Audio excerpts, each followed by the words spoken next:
ఇస్తాం. ఇప్పుడు మనకి పెన్షన్స్ ఎంత అమౌంట్ ఇవ్వాలి మన దాంట్లో? 14,49,000 ఇవ్వాలి, అంతే కదండి? ఇప్పుడు ఎంత వచ్చిందమ్మా అమౌంట్? 9,000 పడ్డది సార్. 9,000 పడింది. అదే ఇప్పుడు పడిన అమౌంట్ ఎంతండి? 9,000 పడ్డది. 9,000 పడింది. అవును సార్.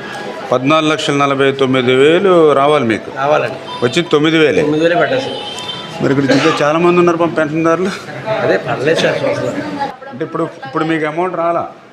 ఇప్పుడు స్టిల్ ఈ రోజుకి కూడా ఈ టైంకి కూడా 9,000 వచ్చింది. అవును సార్, నా అకౌంట్లో. అది నేను అడిగేది. అంటే కొంతమంది పింఛన్దారులు మాకు డబ్బులు ఇవ్వలేదని మనం ఫోన్ చేస్తే ఇప్పుడు మీకు వచ్చి ఇవ్వట్లేదా లేకపోతే రాక ఇవ్వట్లేదా అనేది వచ్చాడు. మీకు రాలేదు అమౌంట్. ఈ డబ్బులన్నీ ఇంకో సచివాలయానికే రాలేదు అమౌంట్. 9,000 వచ్చిందంట మీ సచివాలయానికి. 9,000 అంటే ఎంతమందికి? ముగ్గురికి వస్తుంది అది ఇవ్వాలి. ఇప్పుడు ఏమైనా అమౌంట్ వచ్చిందా మీకు? అమౌంట్ వేయలేదంటండి ఇంకా. మనకేమో వాళ్ళ మీద వీళ్ళ మీద నెట్టేస్తున్నారు అందరూ. ఇదిగో మా సాక్షి ఛానల్ వారు, ఆయన సాక్షి ఛానల్, సాక్షి పత్రిక ఇప్పుడు ఏదో వాలంటీర్లను ఆపేశారు, తెలుగుదేశం పార్టీ వాళ్ళని ఆపేశారు అని వాళ్ళ పత్రికలోనే వాళ్ళ ఛానల్ని వేస్తూ ఉంటారు, సాక్షి ఛానల్ వారు. కానీ వాస్తవంగా ఇప్పుడు వచ్చి కనుక్కున్నాను నేను. ఇప్పుడు ఇందులో 6వ నెంబర్ ఇప్పుడు 9,000 వచ్చిందంటండి వీళ్ళకి. 9,000 అంటే ఎంతమందికి వస్తుంది? ముగ్గురికి వస్తుంది.